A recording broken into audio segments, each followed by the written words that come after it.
What would Dickens teach us today about creative writing? What can he teach students of creative writing? What do you think? Toby Litt is with me today. Thank you. My main thing with creative writers and the thing that I think they need most of all is to stop being timid. And essentially they need to discover their own form of excess. Because if they just stick with doing Raymond Carver type minimalism, it's not going to bring the world any joy.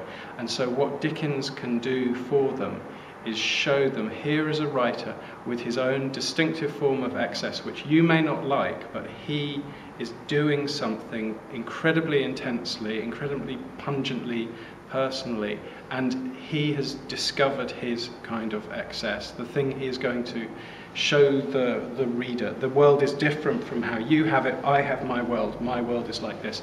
I'm bringing you lots of bits of it, and students, creative writing students, all need to learn that, and they could learn it from Dickens. I think they could also learn it from D.H. Lawrence or Deleuze or lots of kind of Jack Kerouac, lots of excessive, not particularly respectable writers, but they're not going to learn it from Tobias Wolff or Raymond Carver or Richard Ford. Sorry. And have you used Dickens in creative writing seminars so far, except from today? We just tried to rewrite a Dickens ghost story together with Toby Litt.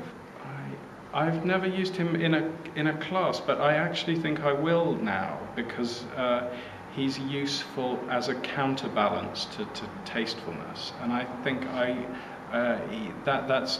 that is useful. I think what I've used before is fantastical stories like Julio Cortázar or Angela Carter, Gothic.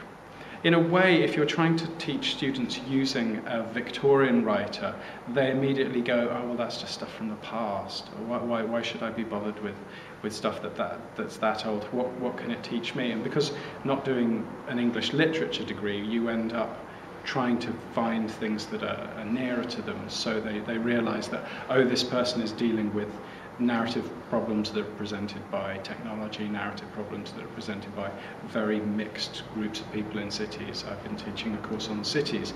I didn't go back to Dickens. For a panoptic social novel, I chose Bonfire of the Vanities in order to make it more contemporary. But I do think that there's a lot of possibilities for what Dickens does technically, dealing with large groups of people, lots of things happening at the same time, that everyone basically needs to learn from him, because if you learn it from Tolstoy, say, it's not as fitting to now. I think it's not going to give you as much energy as Dickens can.